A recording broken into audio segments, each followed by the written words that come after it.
Aumente o som, porque já vai começar.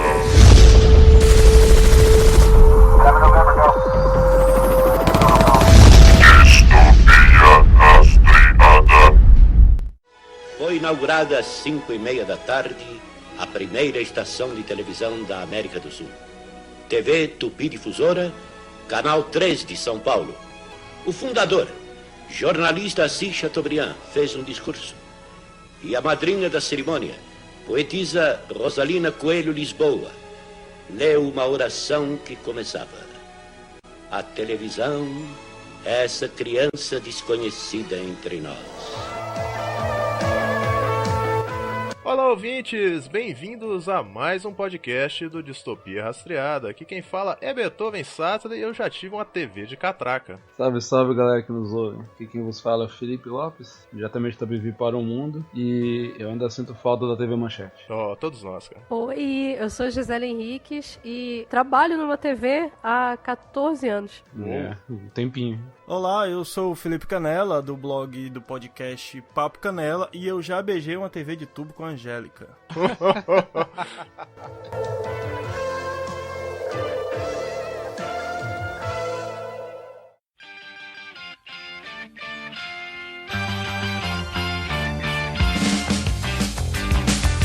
Bem-vindos a mais uma leitura de recados e e-mails. Aqui quem fala é Beethoven Sattler e de volta comigo aqui. Eu mesmo, Felipe Lopes. Quem é vivo sempre aparece, né? Já dizia a vovó. Então, gente, no último podcast sobre Stranger Things, RPG, Jonathan e Contemplação, falamos sobre essa série, cara, que foi o maior achado, né, o maior acontecimento de 2016, com aquele jeitão retrô, né, mas bem cativante, né, cara. E foi bem divertido, né, gravar e tal, foi bem bacana. Foi uma verdadeira homenagem, né, à década de 80. Apesar de eu não ter ficado tanto no hype como a galera, eu achei legal, mas não achei tudo isso, mas ainda assim foi bem divertido mesmo. Na real eu gostei mais de gravar e relembrar das cenas conversando com o pessoal do que do próprio seriado. Mas eu achei legal, é uma homenagem bem bacana aos anos 80, bonito, cara. Quem gosta ou pra quem ainda não conhece muito, quer ter contato com os anos 80, a gente recomenda, vale a pena conhecer assim. Dá uma olhada lá na Netflix lá, ou baixa pelos Parte B da vida aí. Locadora do Paulo Coelho, né? Locadora do Paulo Coelho, isso mesmo. Eu ia falar isso. As fontes alternativas. A gente tem um comentário aqui, né, da Laila, né? Ninguém conhece a Laila, né? Tá bombando é um uma e-mail. fã nossa aí, né? Então vamos lá. A Laila, cara, ela comentou assim: acabei de terminar e juro que estou chorando de rir com esse final. Foi um programa excelente, tanto de gravar quanto de escutar. Não aguardo de mais programas como esse.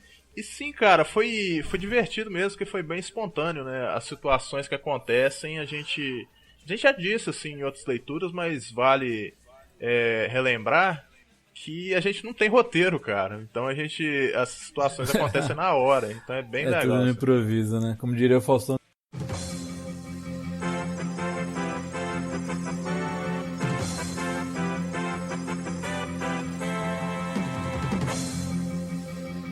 Notícia urgente. Você que está ouvindo e não conhece o nosso site, acesse distopiarastreada.wordpress.com.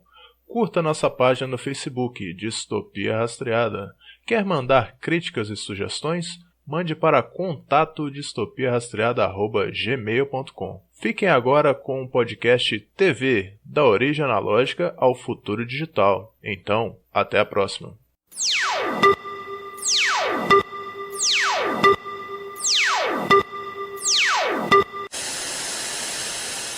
A transmissão de TV existe desde quando existe a TV. Foi em meados de 1936 na Inglaterra. Aqui no Brasil ela surgiu a partir de 1950, pelo famoso Assis Chateaubriand, que fundou o primeiro canal de TV no Brasil, chamado de TV Tupi. De lá pra cá, a TV só foi ganhando cada vez mais adeptos, digamos assim, pelo mundo todo, não só aqui no Brasil. Assim, quando a TV chegou, era muito caro, né, de se ter uma. Ter uma TV em casa era tipo um artigo de luxo, né, cara? Já na nossa época, que somos mais de geração... Eu nasci nos anos 90, né, mas a galera, fim dos anos 80 pra cá, já era comum, né, a gente ter uma ou duas TVs em casa, né? Já tinha uma TV tubo pequenininha Philips, 14 polegadas, e aí depois Oi? Já tinha controle? Tinha controle. Tinha controle e depois no tempo a gente trocou ela pra uma de 16 ou 20 polegadas, 21 polegadas.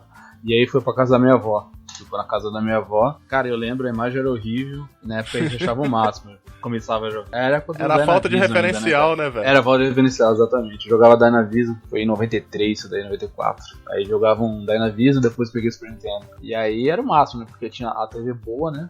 Acho que a maioria das casas fica na sala, né? Isso, cara, exatamente. Né? Aí a TV secundária, né? De segunda mão ficava no quarto das crianças. 14. 14, 16 polegadas. Tinha umas TV portátil também, né? Que você dava preto e branco, lembra? Que você levava como se fosse uma maleta. Nossa. Tive essas aí que você tá falando, que o Beethoven tem de catraca, eu tive, né? Que foi a que eu beijei a Angélica. E ela, acho que era... Você girava... só uma dúvida, era aquela que você... O botão que você cara, girava, parecia né? um botão de fogão, velho. Só que fazia um barulho... Isso, exato. Fazia um barulho... Isso, essa TV era impossível. Era impossível você ver TV à noite Eu lembro. sem que a casa toda escutasse, entendeu? Porque era tá. Parecia um tiro, né? Cada Era um uma dava, porrada. parecia um tiro com a polícia. E Era muito detalhe, pra você ligar, minha avó você teve tinha uma que puxar um botão, velho. Vocês lembram disso? Isso, exatamente. Isso exatamente. mesmo, era essa mesmo. Minha avó tinha uma dessa, era muito... Eu era criança, eu olhava pra aquilo e jogava, meu, isso é muito pré-histórico, isso é muito...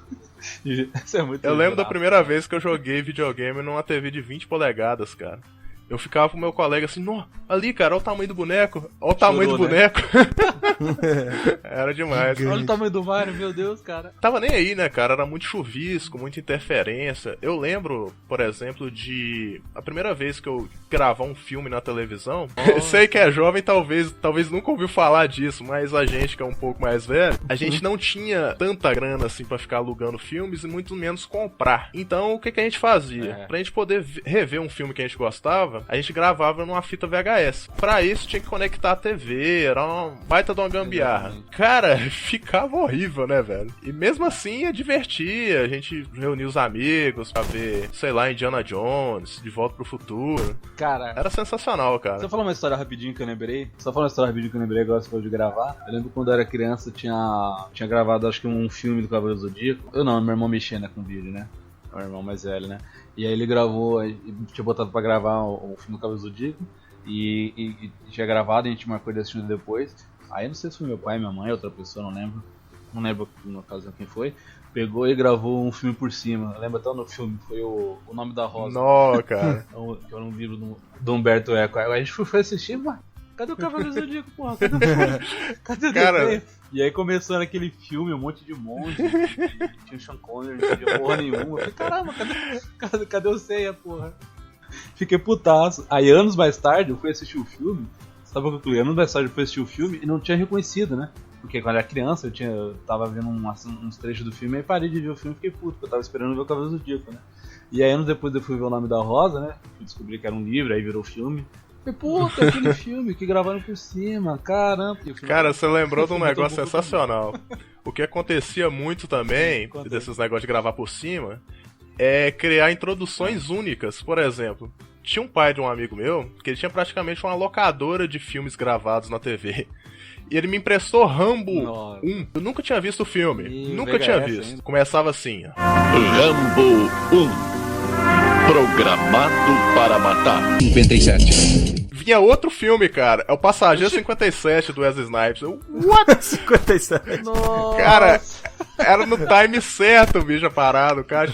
Que loucura. Detonar na fita do Rambo. Isso quando não tinha filme pornô misturado no filme, sabe? Tipo, tinha um filme normal, aí do nada um filme pornô no meio, depois voltava o filme, a fita toda zoada.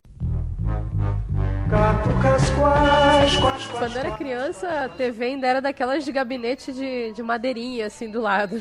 Não aquela tão... eu tive uma dessa. Era muito fofa. É engraçado que elas já eram, assim, mais ou menos formato 16:9, mas a tela era 4:3, né? É porque a lateral eram os botões. Tinha um espaço enorme, né?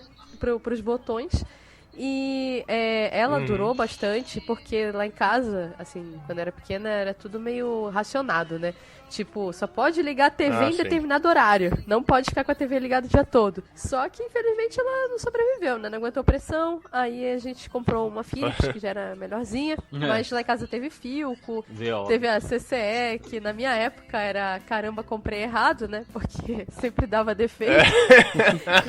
Caramba, comprei errado. Era a CCE. E, enfim, eu tive também a TV de maletinha, aquela 10 polegadas, né? Preto e branco, que vendia no camelô. Nossa, Detalhe. meu pai tinha. Ela precisava de 12 pilhas grandes pra funcionar. Vocês lembram disso? O peso da Nossa, bicha triplificava com as pilhas. Bem econômica, né? Não, e assim, se você trisca nela, ela soltava a caixinha lá, a tampinha onde ficavam as pilhas, e era pilha pra todo lado, né? As pilhas caiu no chão, era uma confusão. Era muito difícil usar ela com as pilhas. Era mais fácil usar na fonte, que também era uma fonte enorme. E sobre o videocassete, videocassete pra mim já foi nos anos 90, por aí. E eu demorei um pouco pra ter. Só que quando eu tive, já tive logo 2. Então o que eu fazia? Eu sempre fui fanática por edição, editar. Então eu gravava de fita pra fita. Eu liguei na saída de um a entrada do outro. E aí o que eu fazia? Eu colocava uma fita virgem, que a gente falava na época, uma fita branca em um. E no outro eu tirava o conteúdo pré-gravado. Então eu fazia edições, entende? Eu tirava as Caramba, você dublava também? E eu Não, só fazia essa parte. Achei que ia ter um Feira da Fruta aí, pô. Não, mas gravei muito programa de TV, gravei muito filme, eu passava para meus coleguinhas, eu gravava para as pessoas em troca de grana. Eu fazia uma pirataria caseira. Só que assim... pirataria organizada. Olha, empreendedor. Pirataria organizada. Empreendedor.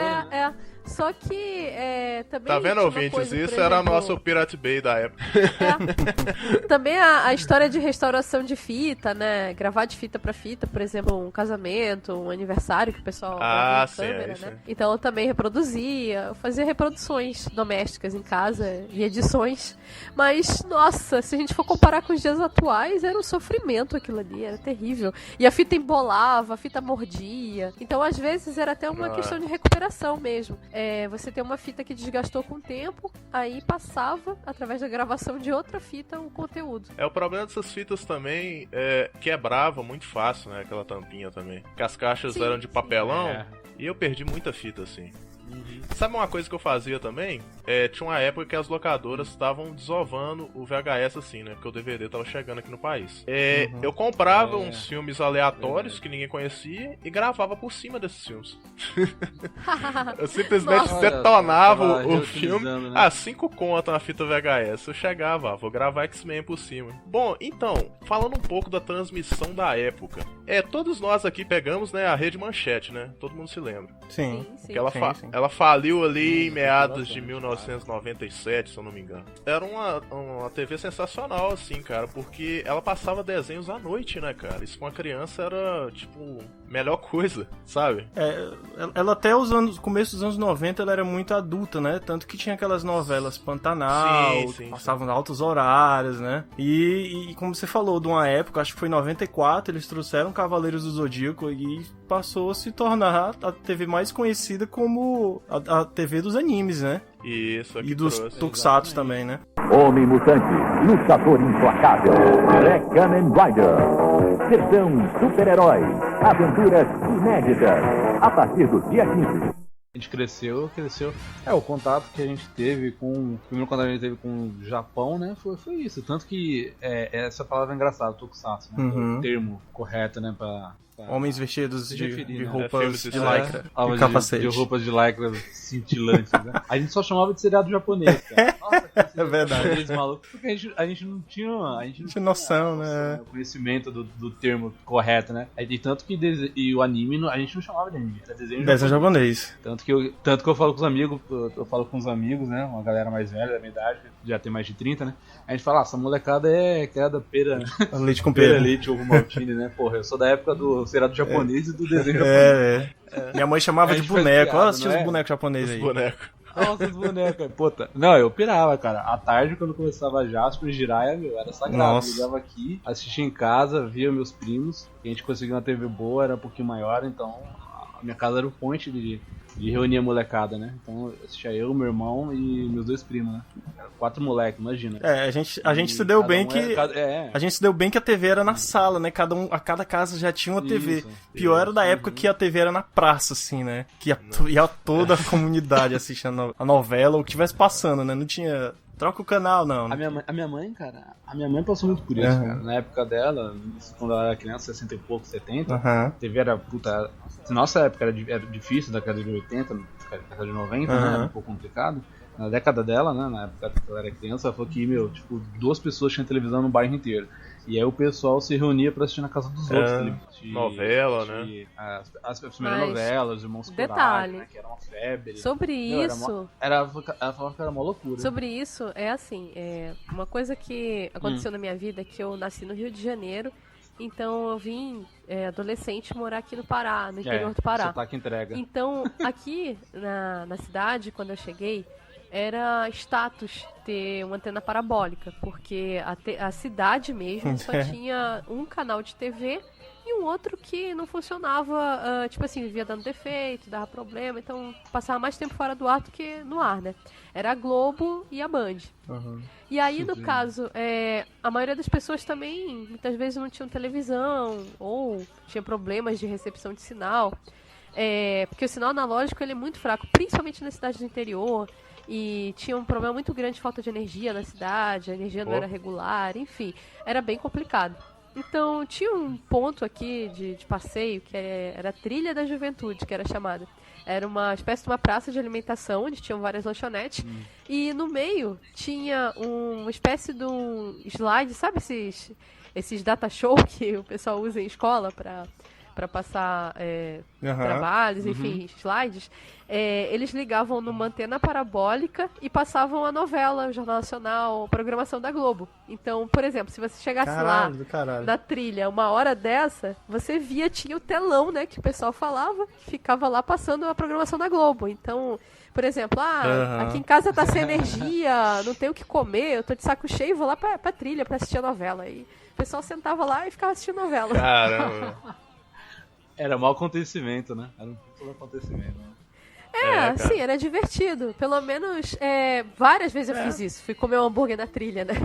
Porque às vezes tá em casa também um saco, né? E é até engraçado essa sensação de assistir algo coletivamente, que é uma coisa que geralmente a gente tem com o cinema, mas lá era ao ar livre. Falar isso, era quase um cinema, né? Era quase um cinema, só que tinha conversa, né? Um comercial, né?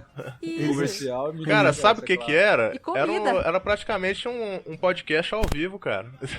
A galera comentava um do lado do outro, isso aí. Porque a TV é engraçado, né? A gente é de uma época que eu nunca tive TV a cabo em casa, então eu era meio que refém da TV aberta, da programação da TV aberta.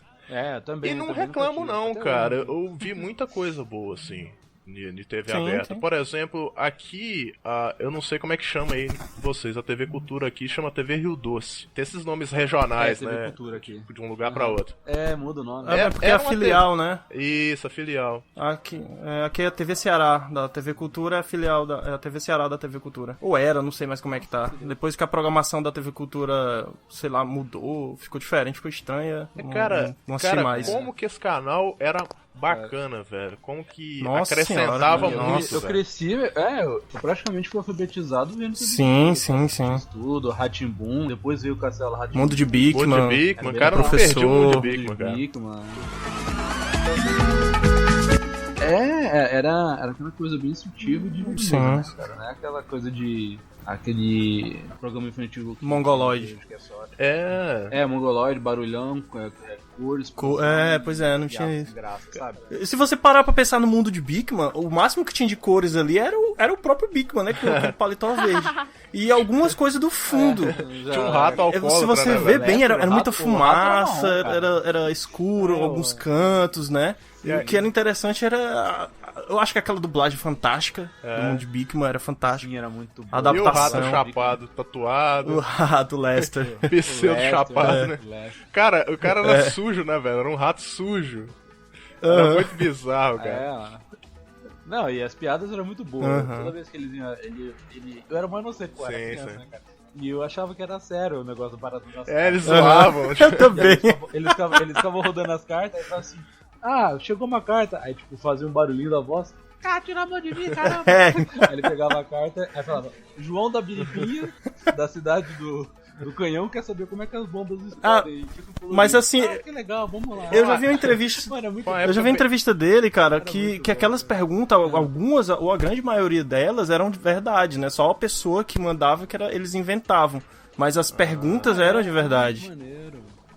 Dizem que. Não. Achei que eles mesmo criavam. É que eu vi na entrevista ele falando basicamente isso mesmo, que no início eles inventavam as perguntas e os locais, porque, lógico, o programa estava começando, não tinha como ter correspondência ainda. Mas aí, de acordo com o sucesso, aí eles começaram a receber cartas de verdade. Do pessoal perguntando e tal. Igual a gente, né? Mandando e-mail pra... Os únicos que comentam são os nossos. Reveza, né? Quem não participou, comenta o próximo. Cara, é muito engraçado. Os caras gravam. A gente fala sério, né? Eu vi um vídeo de um youtuber. O primeiro vídeo do youtuber, o nome do vídeo era Perguntas Frequentes. Né? Tipo, como assim? Ele é o primeiro vídeo que ele tá fazendo. Que tipo de pergunta frequente ele tem, né? Vocês lembram, assim, de um programa regional que só passava na sua cidade, assim, que vocês lembram que fosse bacana? Eu vou puxar um aqui que chamava na... Só tinha aqui, chamava Naquele Tempo. Passava na TV Rio Doce, Lesse TV Cultura. Ele era o Mion daqui, ele passava videoclipes. Mas só de música dos anos 80, cara. Era só isso, cara. Só música dos anos 80. Era um programa muito específico. Ele ficava com um chroma keyzão de fundo. Isso, o cara ficava fritando, velho. É aqueles negócios de programa livre. Não, sabe? Mas ele fez isso antes do Mion. Ele fez isso antes do Mion ou depois? Cara, isso aí é meados de 98, 99. Então... Eu acho que o Mion já existia nessa época. Já existia. Foi depois. Senão eu ia falar, o cara. Então o Marcos Mion roubou cara, do cara. Sabe aquele programa com cara de TV Cultura, meio artesanal, sabe? E o videoclipe pulava assim na frente dele, só que aparecia meio o rosto dele ainda, sabe? Ele meio que aparecia de fundo. Na realidade, a maioria das emissoras, elas têm a programação regional voltada para o jornalismo. Por dois motivos. Primeiro, porque o jornalismo, de certa forma, ele atrai um público maior, as pessoas querem ver notícia local. Ele, de certa forma, é mais fácil de produzir, da própria cidade, porque a notícia ela é censura livre, você não tem certas preocupações, você não tem... claro, a produção ela muda, porque mandar a equipe pra rua, coisa e tal, mas acaba saindo mais barato do que fazer um programa de variedades, que acaba saindo um pouco mais caro. Por isso que a gente vê muito nas regionais os videoclipes, porque o videoclipe já vem pronto, né? E vai matando o tempo. Você pode passar 2, 3 horas de videoclipe, que já vem todo pronto e você não tem que pagar. E você não paga o licenciamento, você não paga pra ninguém pelo direito de exibição. O videoclipe ele foi feito pra divulgação. Tá. Sabe o que isso lembra? Então, rapidinho. É mais fácil. Só fazer um parênteses rapidinho. Isso me lembra muito novela mexicana do SBT. Que durante anos, até hoje na verdade, eles passam, né? Sim. E aí o SBT ele inventou de fazer umas novelas, que é mais novela infantil mesmo. Eles não conseguem fazer tipo uma novela pra competir nem com a Record, né? Quem dirá com a Globo, né? Eles não têm esse porte, não conseguem. E aí eles compram uma novela mexicana e estão passando desde a década de 90 até hoje. E, uma vez por ano, uma vez a cada 2 anos, passa... cara, o SBT, ele tem um estigma meio de canal de vovó, né, velho? Que é um clássico, né? O ruim é isso. A programação parece que não evoluiu no SBT, cara. É uma parada bizarra. Sim. Claro, vou defender a casa, né? Preciso defender a casa onde tiro o pão de vez em quando. Mas eu acredito que atualmente... Você trabalha no SBT? A programação... Não, na Band. Uma afiliada da Band. Tá. Então, eu vejo a programação de lá muito educativa, voltada para as pessoas aprenderem algo. Inclusive hoje, né, nessa quinta-feira, tá estreando um programa novo que é justamente falando de história. O primeiro tá falando da história da Carlota Joaquina. Então a gente vê que a emissora ela é muito preocupada com conteúdo. Eu vi a chamada. Isso eu vejo que é tipo como se tivesse indo... Aqui, né? É Condenstudo. É como se tivesse indo na contramão do que estava se fazendo ultimamente. Que durante os anos atrás a gente viu uma programação totalmente descartável.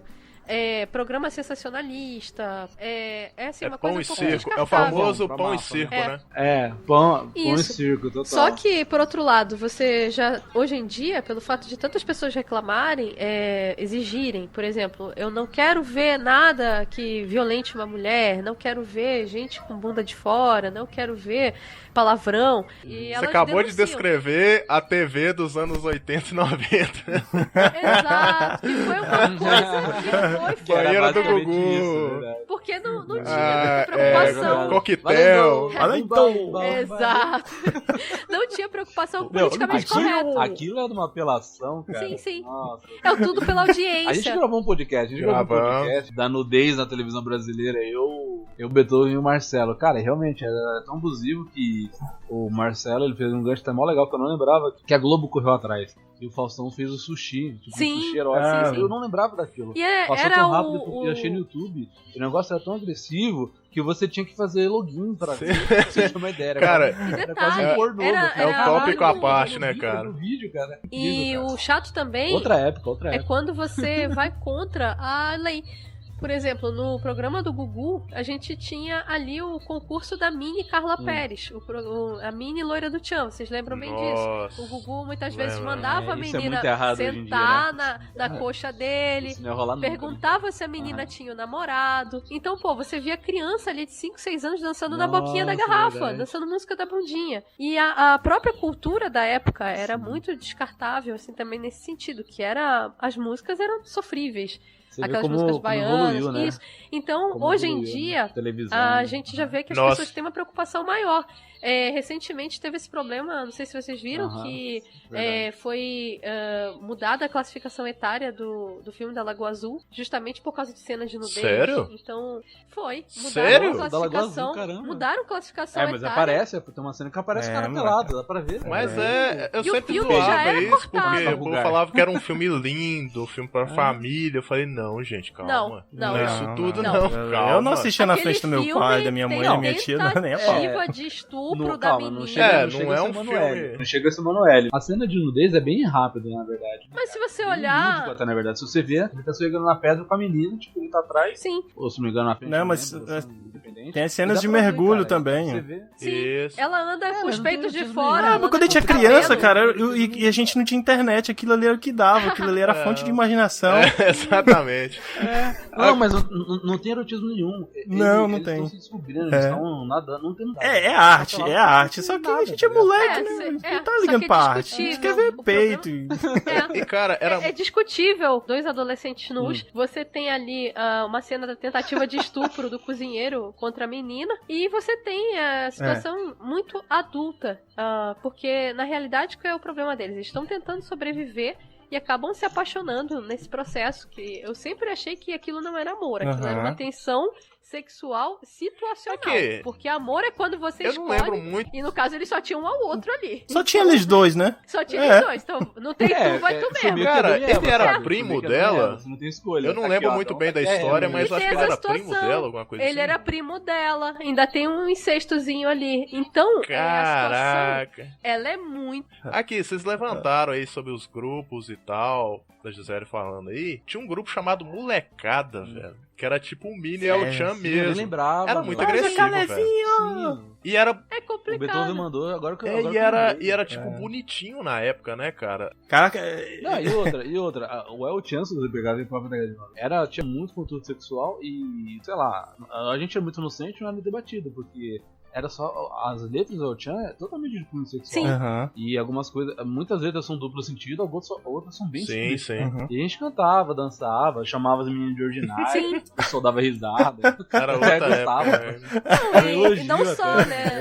Também houve a popularização do funk. Muito então, doido, a gente tinha ali aquela música Tapinha Não Dói. Sim. Tapa dói, dá um tapa. Depois de 2000. Dá um tapa pra ver se não dói. E na realidade também, uma coisa que é mais. Dá um tapa com a mão pesada. Né? Uma coisa que é mais irônica é que as pessoas reclamavam muito da Xuxa. Realmente, a Xuxa erotizada pra caralho. Só que, por outro lado, o que veio depois foi todos os muito apresentadores pior. infantis, na verdade, se você for ver as roupas que elas usavam. Sim. Elas eram mulheres, eram adultas, só que uma roupa infantil. E as automaticamente músicas... ficava um negócio sexual, mesmo sem querer ser. A intenção deles não era essa, mas quando você pega uma mulher e coloca roupa infantil, É uma fantasia sexual você tá passando. É um fetiche, você tá praticamente jogando na tela, né? Sim, sim. Só que a criança não vê dessa forma, né? A criança vê um adulto com uma roupa de criança. Gente, Cascaveletes, olha, tudo bem? Tudo bom? São todos do sul, né? Todos gaúchos. E agora a música nova, né? É, o Quis Comer Você é o nome da música. Olha só, que barato. Como é que tá o grupo Cascaveletes? Esse negócio da Angélica, rapidinho, só fazer um parênteses que eu sempre lembro. Tem aquele episódio muito bom dos Simpsons, que toda vez que fala do Brasil tem que relembrar ele, que tem uma cena que o Bart liga a televisão e ele tá vendo uma apresentadora loira meio que seminou dançando. Sim, né? sim. Estereótipo. Aí chega a Marge, Bart, você tá vendo pornografia na televisão, porcaria é essa? Não, mãe, é um programa infantil. E tipo, mostra uma loira, uma peituda, com os negócios no peito rodando, tipo... Sim, sim. Não, e as Paquitas mostrando as letras, aí elas, tipo assim, elas colocam o bumbum pra trás, mostrando A, B, C, não sei se vocês lembram dessa parte também, que não era só a Xuxa, tinha as Paquitas também lá no cenário. Era uma leva, né, cara, de apresentadoras a Mara Maravilha, brancas e loiras. Aquele clipe da Índia dela. A Mara Maravilha é um negócio à parte. Ela tá pelada, cara. Aquele clipe da Índia, ela tá nua, velho. Ela tá... Era um estereótipo, né? Apresentadora branca e loira. Xuxa, Angélica, Eliana, aí chega aquela... Tinha uma outra depois da Eliana, cara. Jaqueline Petkovic. Cara, ainda bem que esse veio do Fantasia, né? Cara, era terrível, velho. Não, Fantasia, você lembrou de um programa muito... Fantasia era outra coisa incrível. Mas mais especificamente nos anos 80... Parabola. Mais especificamente nos anos 80, a trilha sonora, clipes delas, das músicas delas, era, assim, os ícones fetichistas básicos, né? Tinha a música do índio.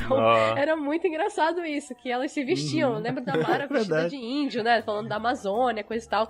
E uma imitava a outra, né? Era muito engraçado isso. Mas a Xuxa, ela tinha uma particularidade que ela era sincera. Ela falava o que ela pensava. E esse foi o grande problema. Calma, pessoa que fala o que pensa. Claro, havia espontaneidade. Vocês lembram que ela deu uma cantada no Ayrton Senna ao vivo no programa infantil dela lá? Que ela ele era namorado dela, não era não? Não, ele não era. Ele conheceu ela dela no programa. Ele foi dar uma entrevista lá e ele disse que tinha achado ela bonita. Aí ela perguntou pra ele assim, o que você gostaria de fazer comigo? E ele falou no ouvido dela. Então, pô, aquilo foi muito errado, cara. Eles, tipo, marcaram encontro no meio do programa infantil. Foi errado demais. Agora, o errado foi ele. Ela só deu corda. Quem tava errado primeiro foi ele. Xuxa passou geral. Foi, ela passou geral. E ela marcava. Não, e eu gostava desses programas. Eu gostava desses programas ao vivo, porque tinha um negócio muito legal de auditório ao vivo. Sempre dava merda. Tem um vídeo muito bom no YouTube que, meu, a Xuxa queria morrer, cara. Ela queria enfiar a cabeça dela no buraco. Eu não lembro qual o nome, mas dá pra achar fácil. Era um cara da plateia chegar lá e falar assim, ô Xuxa, não sei se você lembra de mim, mas eu era vizinho de você, a gente morava no mesmo bairro, lá no Rio Grande do Sul. Nossa. E aí o pessoal mandou um abraço pra você, ela começa a ficar meio, sabe, desconcertada. Ela, tá, você lembra do fulano? Ela, tá, sim, lembro, saudade. Sim, vou voltar lá um dia. Se desfazendo das raízes. Aí o cara começa a se perguntar. Exatamente, aí começa a ficar ruim. E ela começa a ficar meio nervosa. Aí o cara pergunta, e o seu pai, como é que tá? Como é que tá a sua família? Tipo, parece que na época ela brigou com o pai dela. Era. Tá, porra. Anos sem falar com o pai. E aí ele falou assim, olha, meu pai eu não tenho mais contato, a gente não conversa direito, mas ele deve estar bem, tudo, a família tá bem. E ela fica muito sem graça e depois corta o programa dela. Mano, ela quis morrer, cara. Esse negócio de auditório, vocês lembram da meninazinha que fez a charadinha com o Silvio Santos? Do Bambu? O Bambu. Do Bambu, claro. É épica. Tá no YouTube até clássico, hoje, né? Clássico. Do Bambu. A diferença da mulher do Bambu, né? Cara, Cara, eu lembro que eu e minha família, eu estudava de manhã e eu fazia questão de ir na segunda-feira de manhã com sono assistir aula, mas eu não perdia o Topa Tudo por Dinheiro do Silvio Santos. Câmera Escondida continua solta no Brasil e apronta muitas loucuras. No palco, Silvio Santos brinca e se diverte com seus convidados. Logo em seguida, aguardem. O Silvio Santos, ele, cara, até hoje é o maior apresentador da televisão brasileira, indiscutivelmente. Seja pra apresentar qualquer coisa, cara. Você percebe quando os artistas vão ver ele pela primeira vez, ou pela segunda, milésima vez, os caras sempre ficam nervosos perto do Silvio, cara. Até o Jô Soares. Você não sabe o que esperar, né, cara? Você não sabe o que esperar. Ele é imprevisível, velho. Ele pode fazer uma piada como ele pode falar, ô, sua mãe. Saudade. O Jô Soares, por exemplo, trabalhou anos no SBT, né? Cara. Ele ganhou um troféu agora. Ele ganhou um troféu agora com o Silvio. Cara, ele tava tremendo perto do Silvio Santos, cara. Você pensa assim, acha até meio ridículo, mas não é, cara. O cara, tipo, ele tem uma presença mesmo, né? Alô? Quem fala? João Pedro. João Pedro, quantos anos você tem? 7. Que bexiga você escolhe? Azul, amarela ou rosa? Rosa. Rosa, João. Nossa, João, é rosa mesmo, João? João, é rosa ou é verde? É, rosa. Tá bom, querido. Sim. Mano, eu falei até. Eu até compartilhei no Facebook, eu marquei o Beethoven Review. O pessoal fez um vídeo de 1 minuto e meio, mostrando tipo, os melhores momentos do Silvio Santos, falando que ele ia se aposentar, né? E ele ia passar o comando do SBT provavelmente com uma das filhas dele. Aí eu falei, cara, se ele fizer isso, ele vai matar o SBT. Ele não é um puta. Eu acho muito difícil. Sucesso, como se não aparecer ele. Se ele passar pra filha dele. Não, as filhas dele são todas chatas. A filha dele apresentando programa infantil, cara. Nossa. Exatamente, Nossa cara, senhora, cara, que eu triste. Eu ia falar isso agora, cara. Velho, dá vontade de chorar, mano. É muito... No início eram mais pessoas adultas apresentando programa de TV. Depois teve crianças apresentando programa de TV. E agora não tem nem programa pra criança, cara.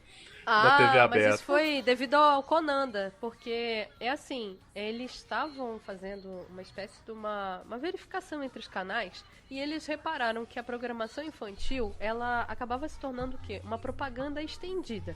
Porque o que acontece? Você tem ali um desenho animado de 20 minutos do Ben 10. Vendia coisa pra e aí, caramba, naquele desenho animado de 20 minutos, maldito a Max criança Steel. tá vendo o Ben 10, a criança tá vendo lá o personagem, coisa e tal. Dá um intervalo comercial. Quando chega no intervalo comercial, eles tentam vender o brinquedo do Ben 10. Então, o que acontece? A propaganda, ela se torna uma extensão do desenho e o desenho se torna uma extensão da propaganda. É como se o desenho tivesse convidando a criança para comprar e depois viesse a proposta. Olha, você vai comprar isso e isso. Então, isso tornou compre batom. Nociva para a criança. Você Por quê? não tem. Porque a coisa virava totalmente voltada para o consumo. Marcou uma geração. Então, eles começaram a perceber que não dava para dissociar. E, inclusive, tinha uma prática pior ainda, que era o merchandising dentro do programa infantil. Separado, porque além das propagandas, a apresentadora ainda faz o merchandising, mostrando o produto e a criança, ela não tem discernimento daquilo que é publicidade e daquilo que é programação. Só levantar um parênteses. Todo programa de TV... ele depende da propaganda para poder se sustentar, certo? Se manter, né? Até que faz um certo sentido. Beleza. A questão da criança, não ter discernimento e tal. Mas qual a solução deles? Simplesmente não ter programação pra criança, é isso? Pois é, né? Estranho, né? A criança que mais que vai fazer... Na época, o que aconteceu foi que... Porque a criança pede, levantaram... no final das contas, é o pai. São os pais, né? Levantaram duas problemáticas. Foi essa da questão do consumo e a outra da questão do trabalho infantil, devido ao fato de realmente o SBT ter muitas crianças no ar. E na época tava uma super exposição, porque teve a questão da menina Maísa. Pô, o Yudi tinha uns 40 anos, velho, que é japonês, né? O filho da mãe. A Maísa chegou a chorar no ar. O cara era tatuado, velho. Quando o Silvio Santos falava algumas coisas pra ela, ela chegou a chorar. Então, se discutia muito sobre isso, né? O período que a criança fica na escola, o período que a criança fica na emissora. O Silvio Santos fez a Maísa chorar, é verdade. As gravações, elas eram muito exaustivas para a criança. Se a criança tinha que alterar a rotina dela por causa da TV. E às vezes as crianças têm pais superprotetores que colocam para fazer aula disso, aula daquilo, e a criança já fica saturada. Ela tem uma vida de adulto quando é muito jovem para entender isso. Então foram duas questões que coincidiram e que prejudicaram bastante a programação infantil. Então tirou-se as crianças, colocou a filha do Silvio, uma pessoa neutra. Tipo, não, fica aqui a filha do dono, que ela não tem um passado, ela não é associada, como era a Xuxa, associada a filme pornô, coisa e tal. E vai ficar nepotismo aqui até resolver. Puro, né? Foi, fica desse Por jeito. não, por favor, erotismo. Ela era diretora. Coisa mais suave. Antes dela ser apresentadora, ela era diretora do programa. Então, se resolveu ficar dessa forma e ficou em stand-by. como a Globo resolveu? Tira a programação infantil, coloca a Fátima Bernardes, vamos criar um canal por assinatura, que é o Clube, colocar todos os desenhos pra lá. Se você quer ver desenho, você vai pagar. Nossa, cara, se matou, então, hoje em dia, programação infantil, só pra encerrar, programação infantil ficou resumida em canal por assinatura. Porque foi a forma que eles encontraram pra poder resolver o problema. Mas, claro, isso não resolve o problema da TV aberta. Eu vi uma piadinha falando sobre... fizeram no Facebook, eu chorei de rir, esqueci de compartilhar na época, mas era muito bom. Falando sobre... justamente sobre essa mudança, né, de programação, né? Que acabou a TV Globinho e começou a passar Fátima Bernardes. Antes disso passava aquele... Passa ainda, aquele Bem-Estar, né? Programa de saúde. Aí mostrou um carinha de uns 20 e poucos anos, assim... hoje eu não vou trabalhar, eu vou ligar a televisão... Vou guardar cedinho, vou ligar a televisão, vou matar a saudade da minha infância, vou assistir TV Globinho. Era um desenho, né? Tipo, uns memes. Aí ele ligava a televisão. Fátima Bernardes. Aquele programa Bem-Estar, né? Não, Bem-Estar de saúde lá, né? Antes, né? Da Fátima. Aí ele ligou, hoje no Bem-Estar você vai aprender tudo sobre como ele é feito, como é que ele surge, pra onde ele vai. Ele olhou assim, meu Deus, mataram minha TV Globinho pra isso. Pra falar de merda às 8 da manhã, pô. Mas ainda assim é um programa educativo, bom, né? A mudança que vai acontecendo, né, cara, no decorrer dos programas. Hoje em dia, por exemplo, é inviável reprisarem Trapalhões na TV. Cadeirinha na cabeça do Cadeirinha de ferro, rapaz! Quer matar ele? Ele me chamou de azulão! Calma! E você não faz azulão! Azulão é dele! Cala a boca! Calma! Ele não te chamou de azulão, ele falou que você tem a pigmentação acentuada. É isso. Por vários motivos. Não dá. É muito incorreto, cara. O primeiro seria o politicamente incorreto, que é óbvio, né? E o segundo seria alguns direitos também que a própria família do Mussum, Zacarias cobram. E cobravam desde aquela época que reprisava. Eles já cobravam isso, porque eles não recebiam nada. No primeiro negão que os caras mandam pro Mussum, o programa já fez. Velho. Urubu. É um programa que infelizmente ele ficou restrito à época dele. Não tem como mais passar. Eu adorava, cara. É totalmente datado. Não via problema, mas... Até hoje, cara. Eu tenho um box. Eu comprei um box do Trapalhões, cara. Eu comprei um box dos melhores momentos Trapalhões. São tipo 6 DVD, cara. Dá umas 12 horas. Eu assisti tudo. Meu, é absurdo. Tinha umas coisas que eu não lembrava. Eu chorei de rir. Tinha umas piadas ali que, meu, era tipo piada de 30 segundos. Eu parava o DVD pra rir, cara. Eu parava o DVD pra rir e falava, nossa, cara, era ótimo, né, velho? Como é que os caras inventaram uma porra dessa, cara? Era muito bom, era muito. Acho que não vai ter programa de humor como os Trapalhões. Quer ver, o programa que eu acho, opinião hoje em dia, que é um pouco ainda transgressor, seria o Pânico na Band. Quanto foi o tempo que durou a festa?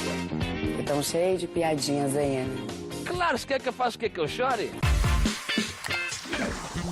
Ele ainda tenta ser um pouco ainda, por mais que eles empurrem o programa pra meia-noite e lá vai varada, eles tentam ainda fazer uma coisinha um pouco politicamente incorreta, mas sempre acontece A Gisele já te vi entrevistando.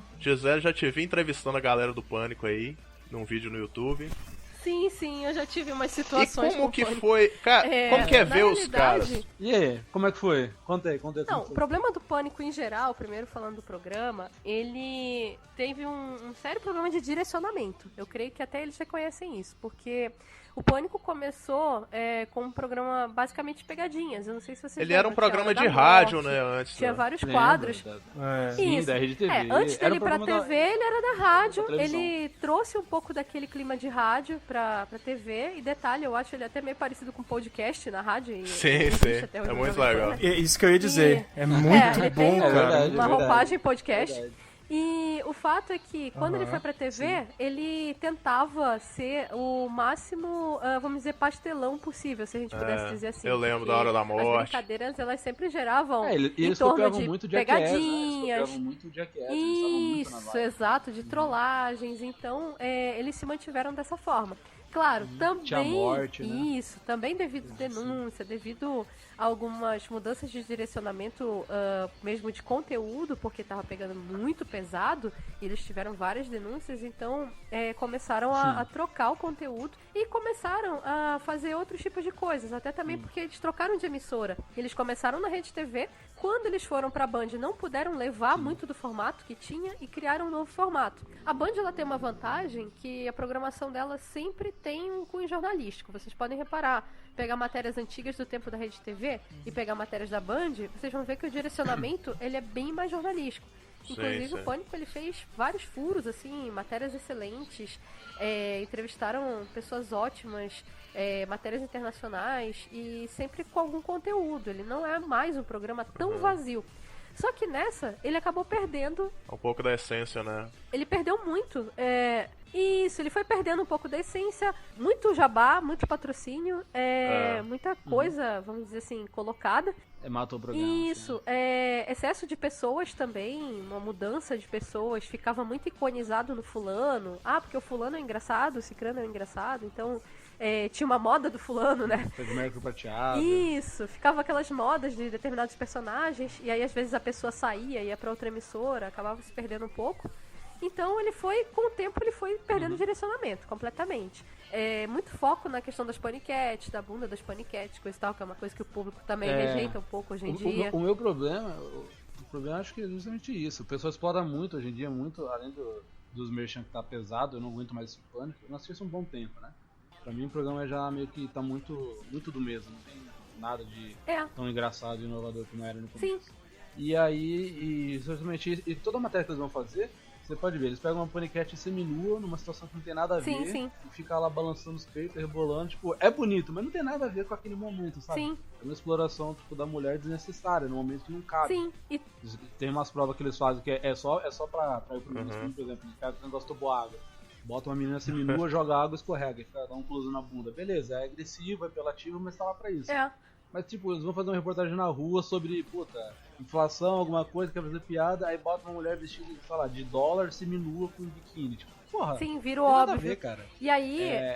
umas bundas, uns peitos, não tem nada a ver, cara. Isso. Isso aí mata o programa totalmente. E ultimamente eles caíram numa pior, que eles estão tentando agora imitar um pouco a linguagem de internet, a linguagem de YouTube, levaram alguns youtubers pro programa. Então, aí que eu achei que perdeu o foco. Isso tá acontecendo com vários programas, essa inserção, esse caminho contrário de tentar puxar a internet pra TV.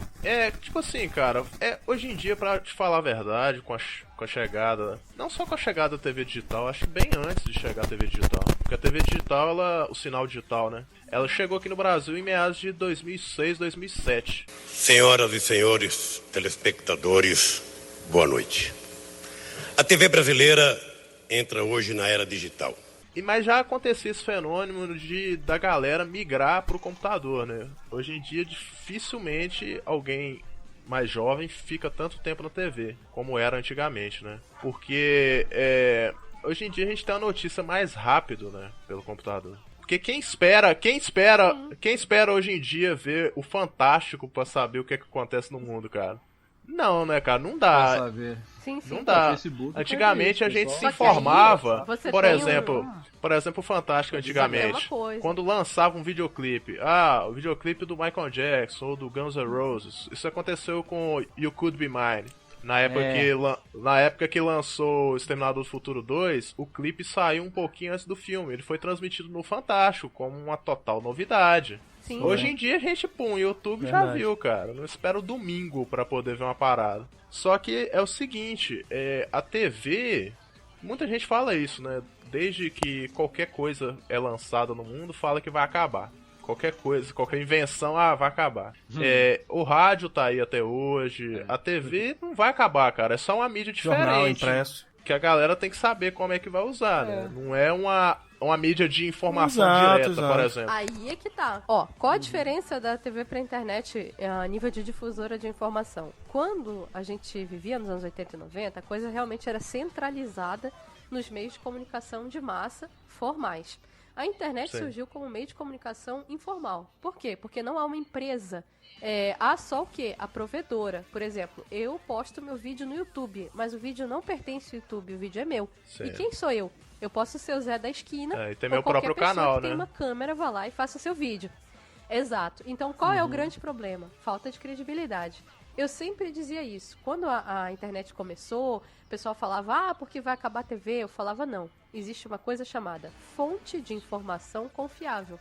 Sim. E a empresa detentora do direito, da difusão, ela te passa uma credibilidade. Por quê? Porque, o Jornal Nacional mente. Sim, o Jornal Nacional mente entre aspas. Não mente. Lá você tem sempre, né? milhares, você tem centenas de jornalistas que trabalham, que eles estão... Credibilidade, mas de quem, né? Você tem ali. Então, credibilidade de quem? Mas aí que tá, credibilidade de quem? Você tem ali. Vou chegar lá. Vou chegar. Pra Record é importante defender o evangélico. Toda vez que tem um escândalo, eles não passam. Só encerrar rapidinho.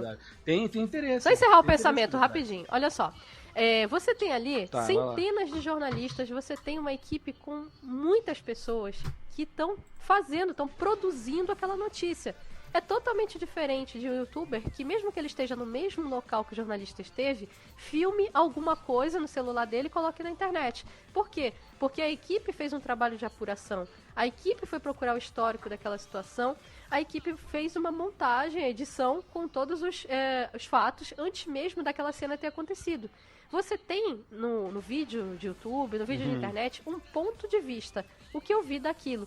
Hoje de manhã, um carro pegou fogo aqui na cidade. Eu recebi vários vídeos de YouTube, cada um filmado de um ângulo, de celular, aliás. Uma pessoa filmou por trás de outras, outro filmou por ali, alguém filmou o princípio do incêndio. Então, são vários pontos de vista. Mas eu, enquanto jornalista, preciso correr atrás do corpo de bombeiro, do dono do carro, do mecânico que possa ter feito alguma coisa para aquele carro pegar fogo. Enfim, tem que se ouvir todos os lados para você ter uma coisa imparcial. Então, a pessoa que muitas vezes fala, Jornal Nacional mente, ela está simplesmente jogando na lama o trabalho de todas as pessoas. Uma emissora, ela tem várias preocupações. Mas é que tá, o interesse... Aí vem isso. Final, por mais que seja a pessoa dedicada, mas a mensagem final, quem vai... Como se for, tem edição. Sim. Aí que tá, o pessoal edita e muda conforme o que quer. A gente sabe, historicamente você pega praticamente derrubou a eleição do Lula contra o Fernando Collor. Os caras fizeram, se você pesquisar, é verdade. Claro. Os caras bombardearam o Lula. Claro. Não defendendo o Lula, longe disso. Existe o direcionamento de acordo com os interesses da empresa. Não tem parcialidade. O José falou certo, o Felipe falou certo. Que é o seguinte... A TV, beleza, a TV tem mais credibilidade, mais a fonte. Só que tem um porém grande aí. Sabe-se que ela é de direita, cara. Todo mundo tá careca de saber que ela é de direita. Pra caralho, ela sempre vai dar... Era a outra parte que eu ia falar. Ela sempre vai dar direcionamento. Ela sempre vai dar uma empurradinha ali de quem é esquerda. Isso é fato. Vai dar espaço pra falar? Vai. Sim. Mas ela sempre direciona o espectador ao pensamento de direita. Isso acontece também com a revista Veja. A revista Veja, cara, o que aparece de capa do Lula na capa, Dilma na capa, e do que aparece de Aécio Neves é muito diferente, cara. Eles lançaram a capa uma época que era absurda. Era uma das últimas eleições que teve do Lula e o Aécio. Da Dilma e o Aécio, eu acho. Que tinha um Aécio gigante na capa, escrito um verde confirma no peito. Tipo assim, votem nesse cara. Não tinha imparcialidade. Nossa. Eita. É negócio bem escancarado. Então, cara. veio a segunda situação. Olha só. Eu sei o que você fala. Só pra encerrar rapidinho. Deixa eu chegar lá. Olha só. Tá. Então, você tem o quê? Passou essa etapa que eu acabei de falar. Você tem um direcionamento da emissora. Lógico, se a Record é uma emissora evangélica, ela dificilmente vai cobrir eventos católicos, não com tanta ênfase. Mas aí o que acontece? Nunca. Eu tenho várias emissoras. Nunca. Eu vou assistir um pouco de cada pra mim tirar minha opinião. Eu também preciso ser imparcial nessa hora. Agora, a pessoa assiste uma emissora e acha que vai ter uma opinião imparcial e tá difícil, né? Aquele negócio que a pessoa tem que ter a opinião dela também. Então, ela não pode deixar se levar. Porque a internet... Só que tem um outro lado também. Tem gente que acredita em tudo que tá na internet. E isso é um perigo inacreditável. Porque isso gera arrastão, gera agressão às outras pessoas. Por exemplo, uma coisa absurda, cara. De gente falando, tipo assim, fulano é pedófilo, fulano não sei o que. Acusa uma pessoa sem saber. Acontece da pessoa ser espancada até morrer. Isso é muito perigoso, cara. E... Nossa, a gente caiu numa parada muito política agora, né? Assim, vamos voltar pra... Vamos tentar puxar um pouco de volta pro eixo. Não, mas aí você tem... Só pra poder encerrar esse assunto, ainda tem mais uma situação. Por exemplo, na internet, você tem ali... Por exemplo, você tem o seu foco de interesse. Eu quero ver sobre determinada coisa. Você vai puxar tudo aquilo. A programação de TV, ela tem uma espécie de equilíbrio entre vários temas. Você assiste um jornal, um noticiário, você vai ver notícias internacionais, regionais, nacionais, de economia, de moda. Claro, algumas pessoas gostam de pular algumas notícias. Eu não vou assistir isso aqui, vou trocar de canal, depois eu volto. Mas, de qualquer maneira, o programa completo tá ali. Ele tem um pouco de tudo. Então, na internet, a gente tende a ser mais seletivo. Eu posso ficar aqui dias a fio assistindo só vídeo de piada. Eu não vou me informar de nada, entendeu? Então, esse é o grande problema. Que as pessoas, elas veem um lado da questão, ou só o foco do interesse delas, e elas desligam pro resto. O grande problema da internet é esse. É que a gente cria uma geração alienada com todas as ferramentas para não ser. A gente não tinha, na nossa época, a informação. Hoje em dia tem informação demais.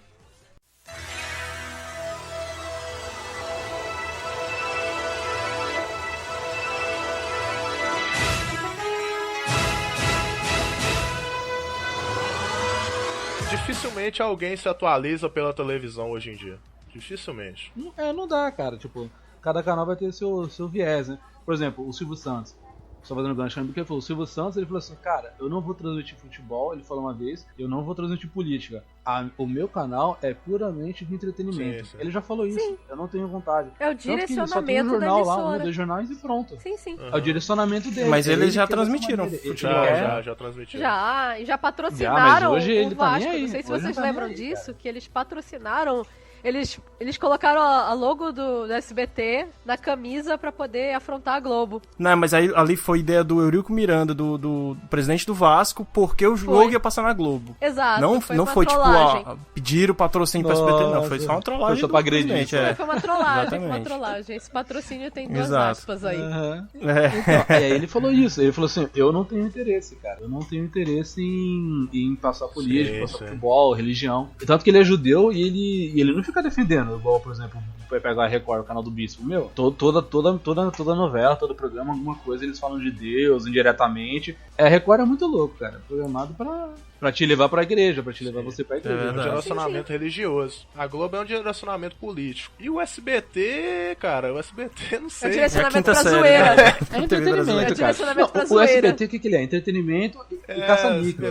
Não, é entretenimento e caça-níquel. O Silvio Santos quer o quê? Dinheiro. Tanto que ele fez o quê? Ele fez o Jequiti. Telecena.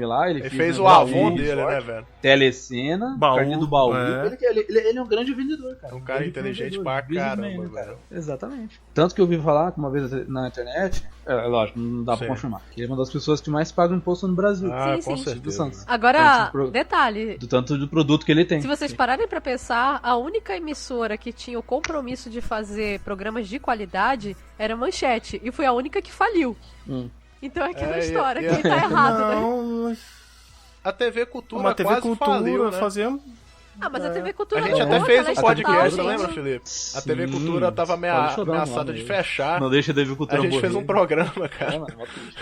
A gente tava quase fazendo um Criança Esperança. A TV Cultura é do governo, ela não é, no caso, ela não tem um proprietário. Então não conta muito. Ela verdade. Ela, no caso mas da São Paulo, estatal ou não? É 100% estatal ou não? Sim, ela é estatal. No caso da de São Paulo, ela tem uma 100%? Fundação, que é a Fundação Padre Anchieta. Mas ela existe através da fundação. É a Fundação Padre Anchieta. Isso, todas elas existem através de fundações, na verdade. Que aqui no Pará é a Funtelpa, a Fundação de Telecomunicações do Pará, enfim. Só que é a forma de direcionar a verba pública. Elas são mantidas por verba pública. Isso. Aqui no Pará é até engraçado. As outras são...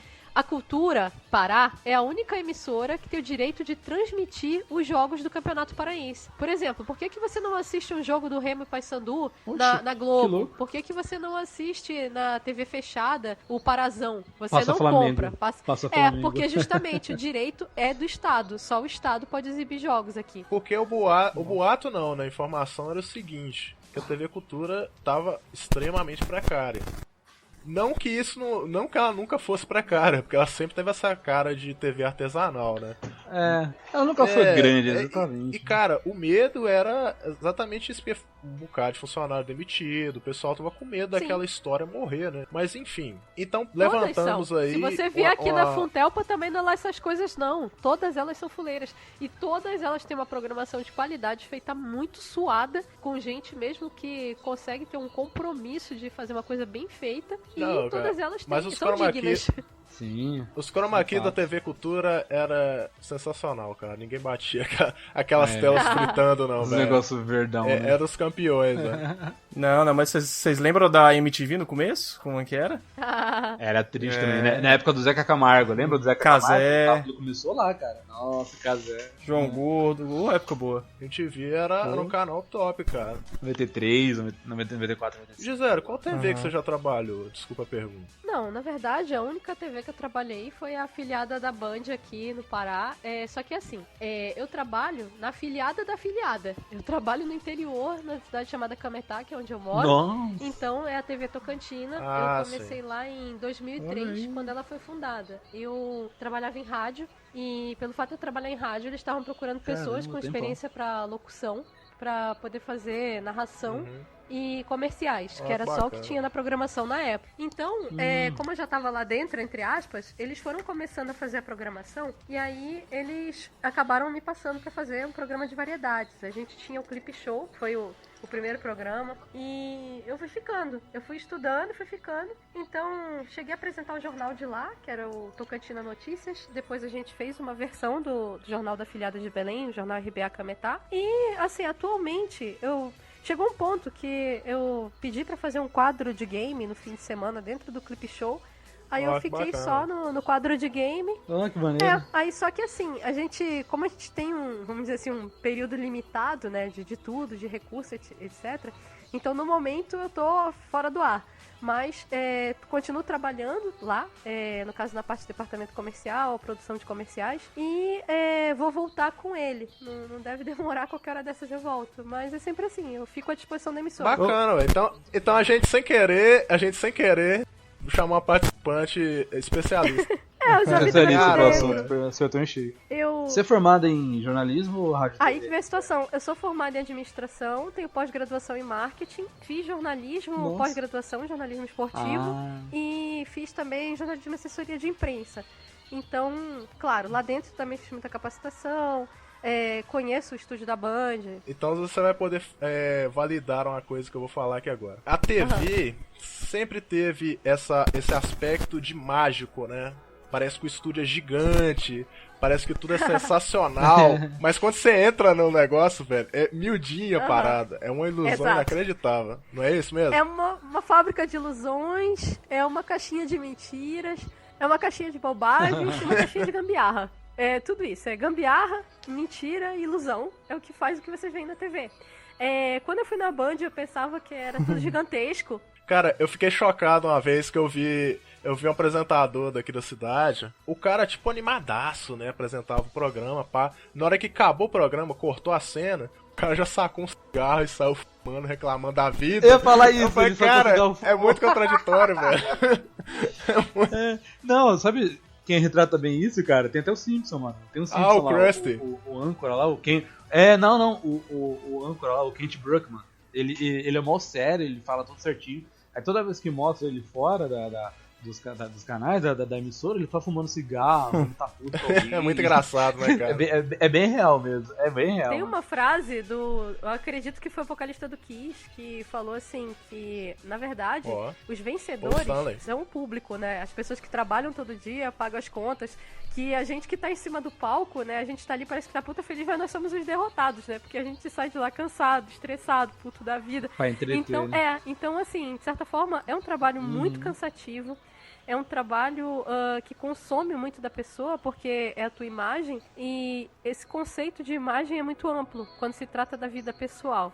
Eu sempre falo que eu sempre me senti muito julgada trabalhando em TV.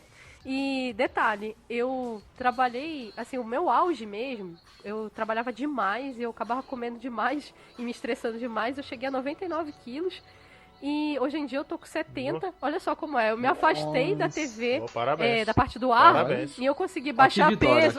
Eu baixei peso, tô com uma vida regrada. Às vezes o pessoal fala, volta pro ar. Eu falo, não, pelo amor de Deus, eu vou ficar tão estressada de novo, vou engordar de novo, não quero. Não quero engordar. Então, era terrível, Pressão muito porque ao grande, mesmo tempo, eu sofria um julgamento muito grande. Tipo, o cabelo tá feio, essa roupa é esquisita. Mas assim, pelo quê? Olha o dente, olha não sei o que. Estético. Eu acho que 90% era aparência. Se repetiu a roupa... É porque, querendo ou não, você se torna uma figura pública. Sim, sim. Então, tem que ser uma imagem vendável. Exposta, e tá todo mundo vendo. Nossa, olha a roupa daquela menina. Por isso que é melhor fazer podcast, né? Que a gente não aparece. Só a voz, só a voz. Eu já namorei uma locutora e eu percebia isso, cara. Por mais que ela trabalhasse na rádio, ela sofria muita pressão disso também. Por quê? O radialista, o locutor que seja, ele recebe pessoas também. É conhecido, na rádio. Né? Então ele tem que estar apresentável, ele recebe cantores, recebe celebridades diversas, então o cara tem que estar apresentável. Vai em eventos. Então, a maior parte do tempo, ela tava com roupa normal, mas do serviço e tal. Mas quando viu uma pessoa assim, ela era extremamente cobrada, ela ficava até meio paranoica, assim, ela não conseguia almoçar, sabe? Tinha que fazer tudo certinho. Imagina ainda a situação de Gisele que é na TV, né, cara? Que você tá lá e, tipo... É pior ainda, né? Que você tá gravado, né, velho? Você tá vendo mesmo, né? Você tá vendo. Não é só o som, né? Não, e outra coisa, a questão do ao vivo também, ela mexe muito com o emocional, porque você tá falando pra centenas de pessoas, etc.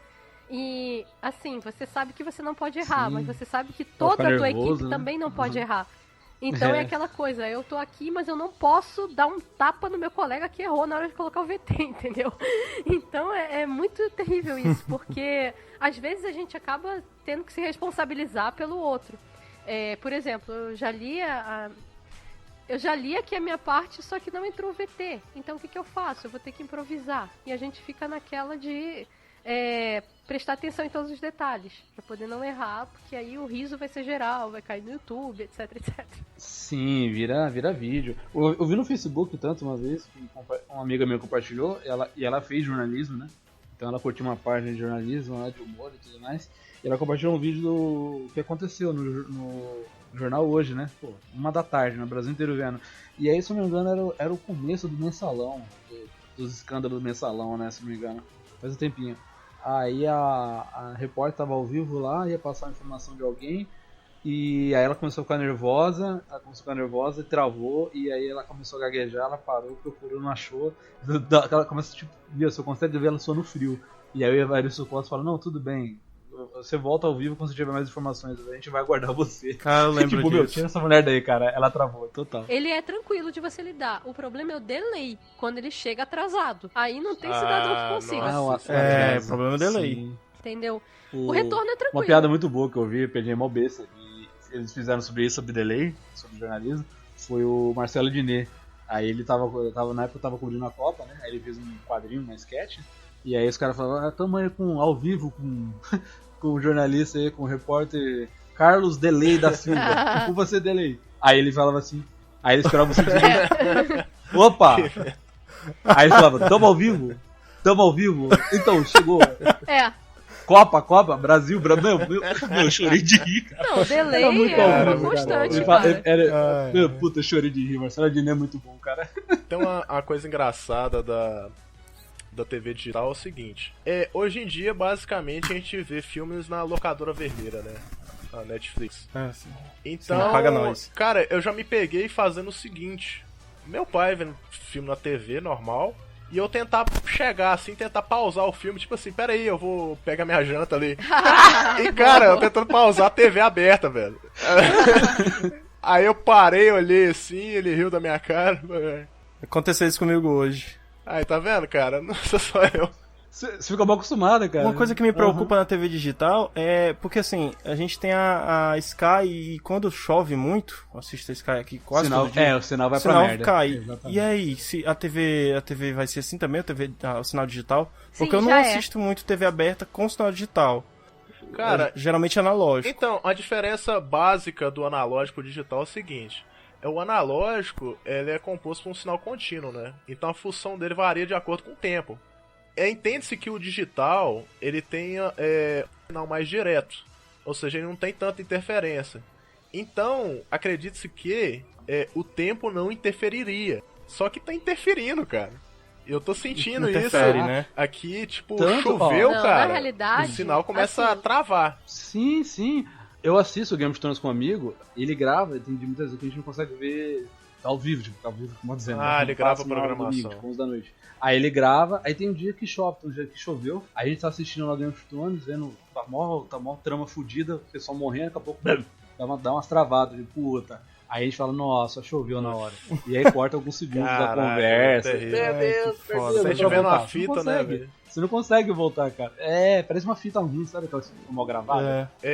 A imagem melhorou muito, sim, porque no tempo analógico tinha linhas na tela, né, cara? A gente enxergava uma baita linha horizontal, assim, às vezes vermelha, né? verde. Às vezes as cores se fundiam, ficava uma psicodelia bizarra. Quando o nego não passava imã, né, na tela, assim, e acabava com a televisão. O negócio de não passar imã na TV, ficava um buraco preto na parada, não voltava nunca mais. Sim, era muito legal. E colocar o braço na tela. Ficava bombril na tela. Da estática lá. Meu, era muito legal, cara. Eu percebo, assim, uma visão minha.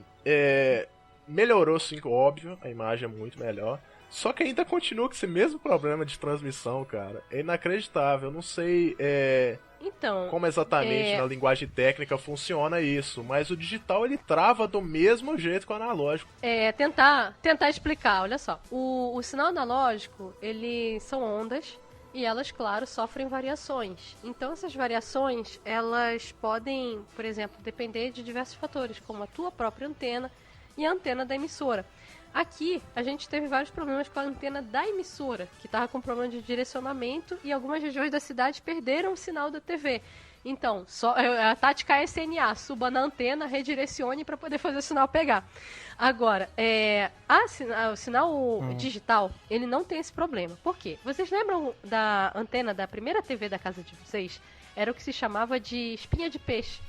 Era a antena direcional. Ela vai com o sinal para um determinado lado. Lembro. Aí, por isso que tinha a tática SNA. Ela tinha duas funções, né? Isso, e tente encontrar o seu sinal. Tipo pica-pau, né?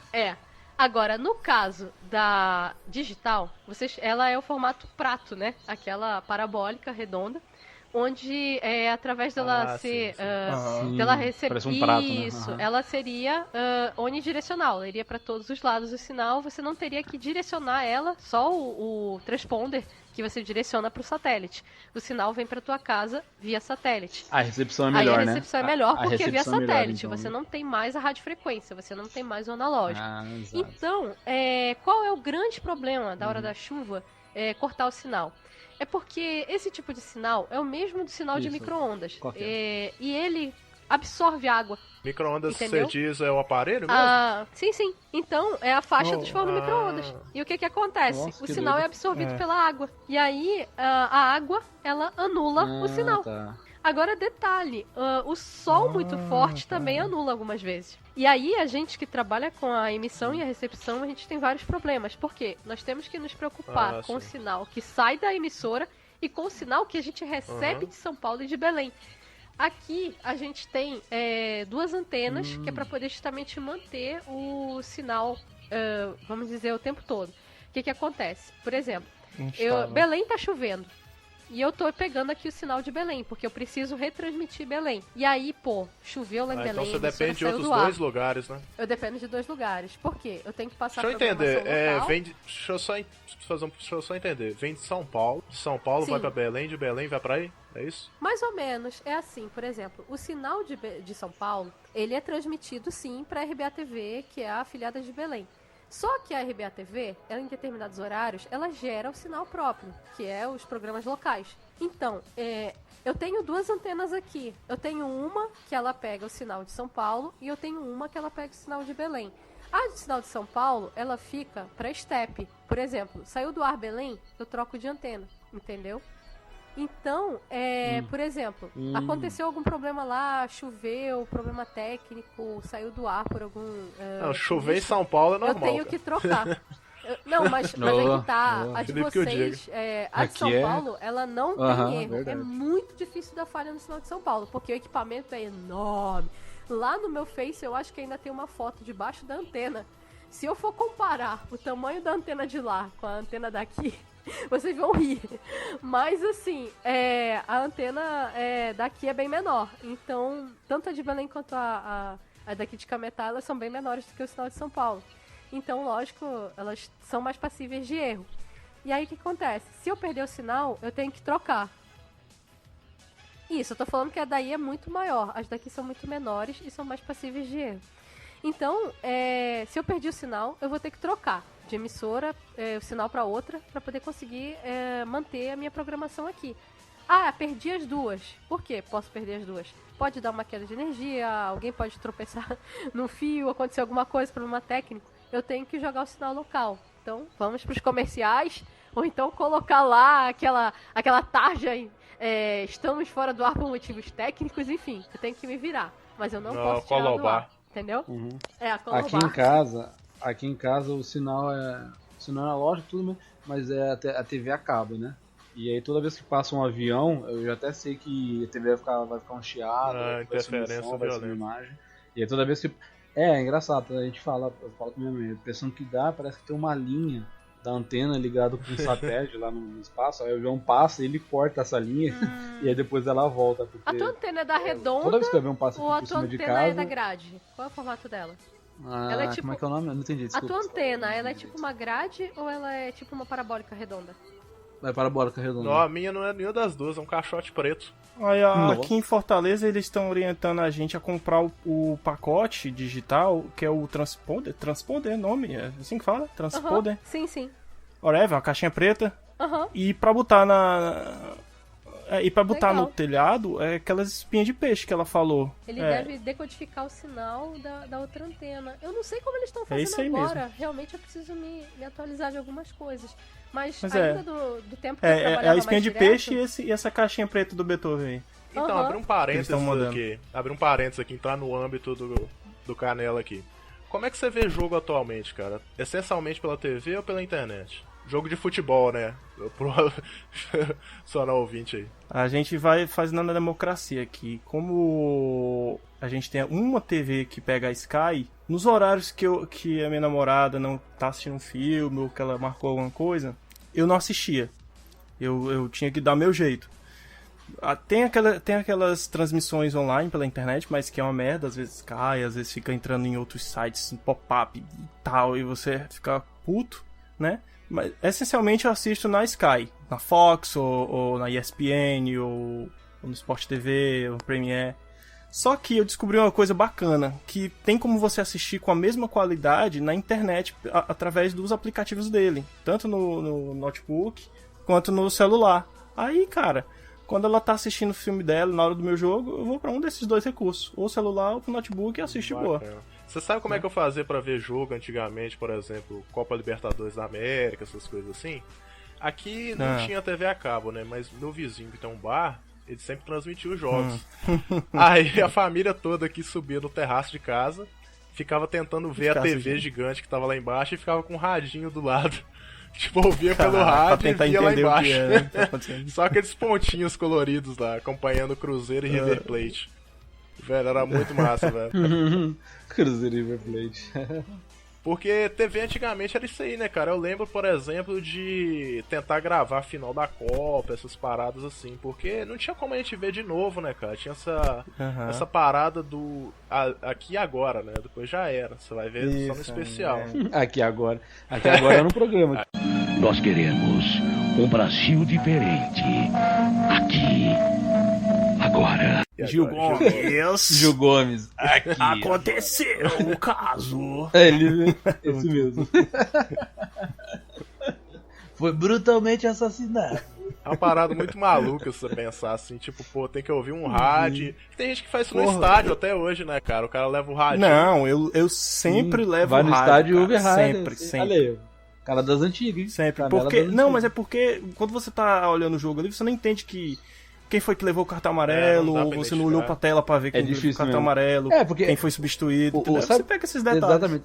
O estádio, o jogo no estádio, ele tá, assim como o Beethoven tava falando de filme, não dá pra passar na televisão, o jogo no estádio, ele tá como um filme na televisão, assim como a Netflix tá pro jogo de futebol na televisão, né, cara? Você consegue ver, né? Exato, ao vivo você não volta o lance. Pois então, Você perdeu, um abraço. Você virou a cabeça, gol, puta, cadê? Exato. Pois é. Tinha que esperar no outro dia o programa. Por exemplo, aqui tem um programa esportivo muito famoso que se chama Alterosa Esporte. É uma filial do SBT que tem aqui na cidade. Era um programa, cara, sensacional, assim, questão de futebol e tal. Hoje em dia eu já não assisto mais, eu sei que ainda existe, mas era bacana, assim, tipo, tinha um cruzeirense, um atleticano e um americano. Tipo assim, o americano tava ali de tabela, o americano da torcida da América dá pra pôr numa Kombi. Mas, cara, era muito legal. Eu acho que isso deve ter, em outros estados também. Tem essa formato, né? Aqui é o jogo aberto na Band. Sim, tem um jogo aberto na Band. Que tem o Denilson, que é do São Paulo, tem o Ronaldo, que jogava no Corinthians, assim, Cara, o sinal digital... Não, pois é, eu espero que... Talvez não mude muita coisa pra mim. Afinal de contas, eu ainda já assisto a programação da TV fechada, né? Não sou daqueles que dizem assim, não assisto mais TV aberta, não sei o que é que tá acontecendo. Não, assisto, todo dia eu assisto TV aberta. Assisto a Globo, assisto alguma coisa do SBT, que eu acho interessante. Alguns programas de auditório, algumas, não sei, desenho, enfim. Jornal, eu adoro assistir jornal, cara. Eu acordo de cedo pra assistir jornal. Quando eu não vou trabalhar, alguma coisa assim, eu vou assistir jornal, que é muito bom. Telecurso 2000. Telecurso 2000. Não tão cedo assim. Tão cedo. Eu já assisti, cara. Eu dormi no meio. Cara, hoje vamos aprender como fazer isso. Vocês me perguntaram sobre programação da TV que tinha aqui. Agora que eu lembrei, vocês falaram telecurso.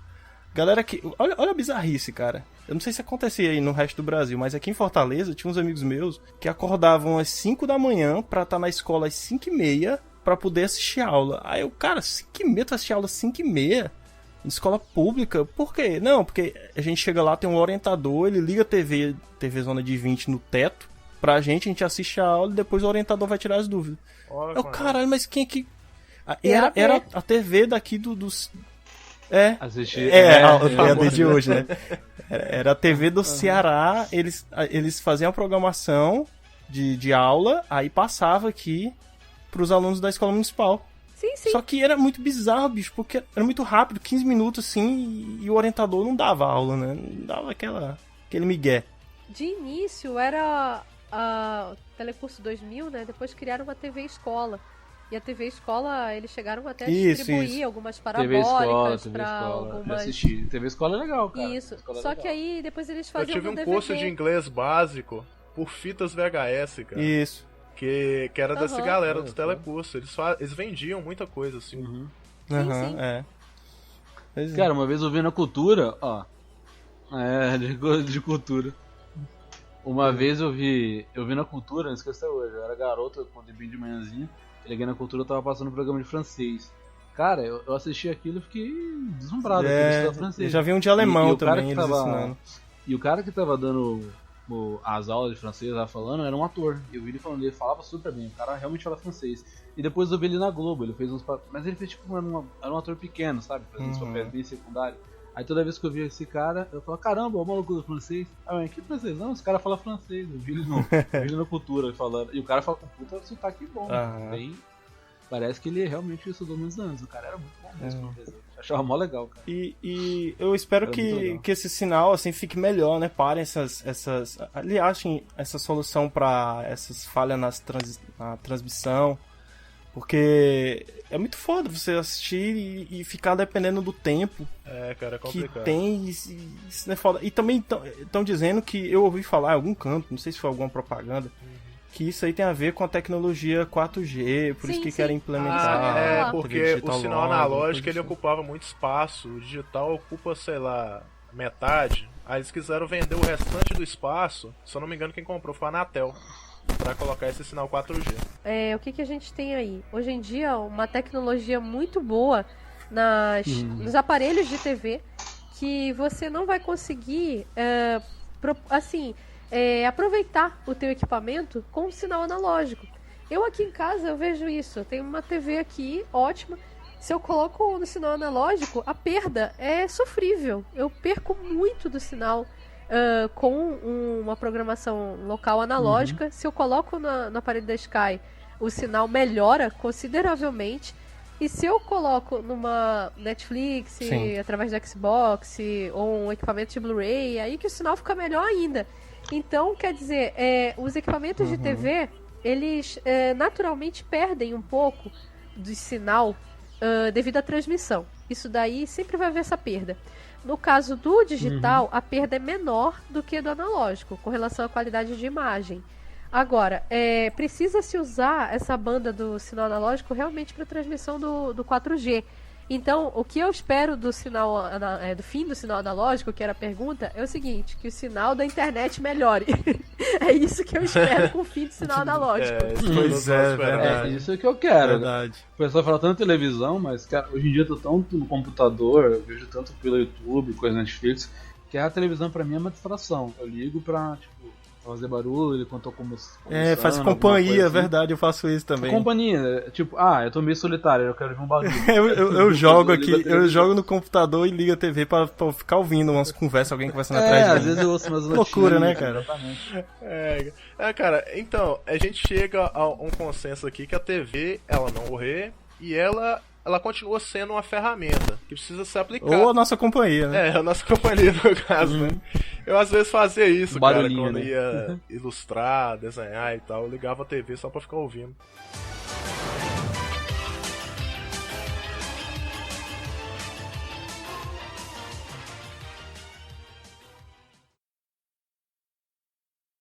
E aí, Tem gente que grava podcast assim. Eu acho horrível. Ouvindo ele? Sim. Bizarro. Inclusive, corajoso, hein, cara? Inclusive o Léo Lopes disse que é o certo fazer isso. O retorno o certo. O Léo Lopes disse que tem muita gente que faz isso. O certo é o retorno, porque o retorno... Nossa, eu acho muito difícil, O retorno, ele te dá garantia de que a tua voz tá saindo direitinho. Por exemplo, eu tô gravando aqui com vocês e eu não sei como isso, tá saindo. Você tá falando todas as palavras. Ele te orienta. É uma orientação. Putz, cara, eu ficaria maluco. Eu estaria no Inception eterno aqui.